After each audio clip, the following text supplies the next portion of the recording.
In the early 90s, an almost living and breathing piece of software would make exhibition round events such as the Tokyo Game Show. Potential publishers would make note of the title and ask its creator, Tomomi Sakai, if it were a Super Famicom game. Knowing that it was running on the original Famicom, most publishers lost interest.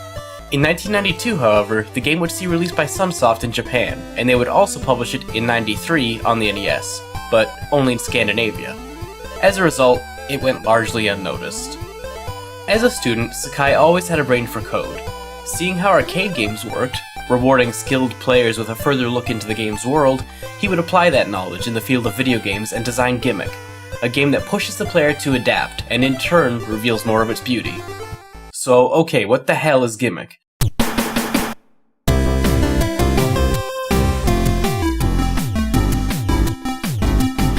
Gimmick stars this little green thing, Yumitaro. A girl gets it for her birthday, so I guess it's supposed to be a plush toy or something, but it's alive, I guess. She puts it on top of her dresser at night, and all of her other toys get stowed away in the toy box instead. The toys get jealous, they steal the girl away, and it's up to Yumitaro to save her. It's pretty half-baked, but it was also the early 90s. It's cute enough to set the tone, at least. Yumitaro, also known as Green Kirby, has a power unlike anything seen in platformers up to this point, especially on hardware like the Famicom. You can generate stars above your head and throw them, which seems pretty boring until you figure out that they're also platforms. This game is all about bouncing around on your stars and performing ridiculous feats of well-timed jumps. Once you've got it figured out though, it's an absolute blast and never lets up. Gimmick is 6 stages long, actually 7, but more on that later. Each stage is an onslaught of fiendish level design, traps that test your reflexes down to the millisecond, astonishingly quirky AI, and more often than not, a really nasty boss fight. Every stage is packed with new elements that you won't see used again, and it forces you to adapt, or die. Constantly. It might not seem like much just looking at it, but Gimmick is, without a doubt, one of the hardest games I've ever had the pleasure of playing. I say pleasure because even when I did get frustrated with Gimmick, I never got angry. I just take a deep breath and keep trying, because it felt so damn good to make progress and learn. It's rare that a game, especially an action platformer like this, actually makes you feel good for learning something about it and dedicating yourself, rather than just trying to force your way through it, and it's immensely rewarding. It has its beginner traps that will get you, but it all feels strangely okay here. About that 7th stage, it's only accessible when you meet 2 conditions. The first is that you don't use any continues. This is already a tall order, but it's about to get even taller. In every stage, there's a hidden treasure that more often than not demands your full physical and mental focus to retrieve. Your star jumping, platforming, and even problem-solving skills will be pushed to extremes to get these. And I'm not gonna lie, when I first played this game and found out how you got the true ending, I thought it was impossible. It's not, trust me, it's just damn near it at first. But just like everything else, it feels so damn good to actually get it done. If you don't get it done, you get a bad ending, the game's cut short, and you don't save the girl. The true final boss is a pain, by the way, but he's so damn cool. At first I was like, what the hell's this Power Ranger dude? Then I realized that it only makes sense that they'd be the most neglected toy in a little girl's toy box. And no, that's not me being sexist and saying girls don't like badass Super Sentai fighters or anything like that. This is 1992 doing the speaking. So the game design is masterful, and there's a pretty good chance that you also know by now that the visuals by Hiroyuki Kagoya are just the same.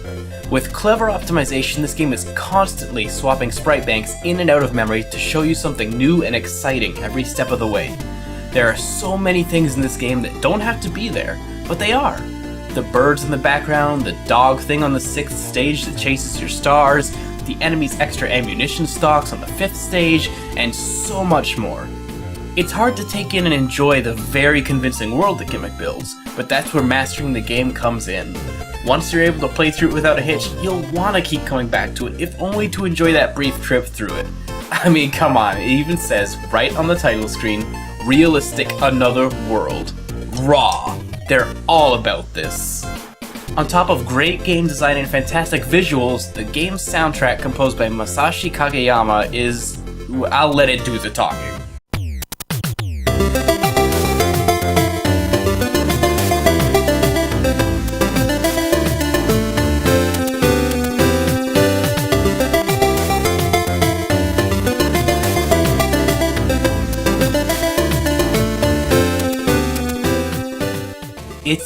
phenomenal.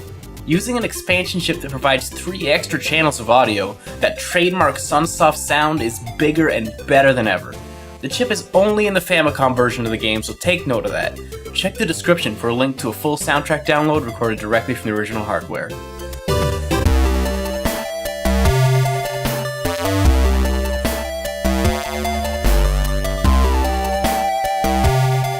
So that is what the hell Gimmick is. The lead designer and programmer, Tomomi Sakai, the graphic artist, Hiroyuki Kagoya, and the composer, Masashi Kageyama, have come together to create what I might consider the ultimate example of a focused team bringing a cohesive experience to the table. Because yes, that's the entire team. Tomomi Sakai would go on to be credited as the hyper advisor, whatever that means, on Trip World, another Sunsoft game for the Game Boy. It's a short, super easy game that feels more like a tech demo, but it provides another super cute, well-developed world to explore, so check that out too. We live in what is unquestionably a period of very mild gaming. Games tend to be accessible and tend to let the player have more of it. I implore that you set aside some serious time for Gimmick, so you can experience what it feels like to earn more of it. In my mind, there's no better example of this mechanic at play. This game will build you up, tear you right back down, and you're probably gonna love the hell out of it.